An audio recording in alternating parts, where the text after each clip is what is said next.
Indian பாலிட்டியில் ரீசெண்டாக கேட்கப்பட்ட 4 கேள்விகள் பார்க்க போகிறோம். ஃபர்ஸ்ட் கொஸ்டின், கீழ்காணும் வாக்கியங்களில் கட்சி தாவல் தடை சட்டத்தை பற்றி சரியான கூற்று எது? 52வது அரசியலமைப்பு சட்ட திருத்தம் 1985 இதை அளித்தது. இது சரிதான்.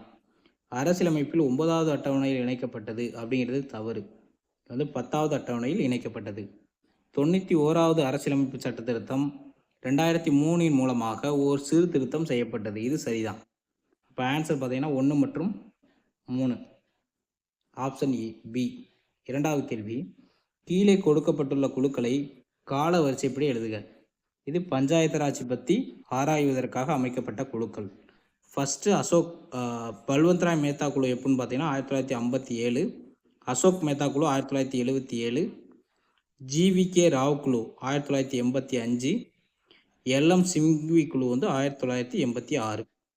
அப்போ ஃபஸ்ட்டு பார்த்தீங்கன்னா பல்வந்த்ராய் மேத்தா, இரண்டாவது வந்து அசோக் மேத்தா, மூணாவது வந்து ஜிவிகே ராவ், நாலாவது வந்து எல்எம் சிங்வி. Option D. மூன்றாவது கேள்வி, கீழ்காணும் எந்த மாநிலங்கள் பொதுவான உயர்நீதிமன்றத்தை பெற்றுள்ளன? ஆன்சர் பார்த்தீங்கன்னா பஞ்சாப் மற்றும் ஹரியானா. பொதுவான நீதிமன்றம் வந்து எங்கே இருக்குன்னா சண்டிகரில் இருக்குது. சரிங்களா? நான்காவது கேள்வி, நகராட்சி நிர்வாகத்தின் முதன்மை நிர்வாக அலுவலர் யார்? நகராட்சி ஆணையர். இவர் வந்து ஒரு ஐஏஎஸ் ஆஃபீஸராக இருப்பார். ஐஏஎஸ் ஆஃபீஸர் தான் நகராட்சி ஆணையராக இருப்பார். சரிங்களா? தேங்க்யூ.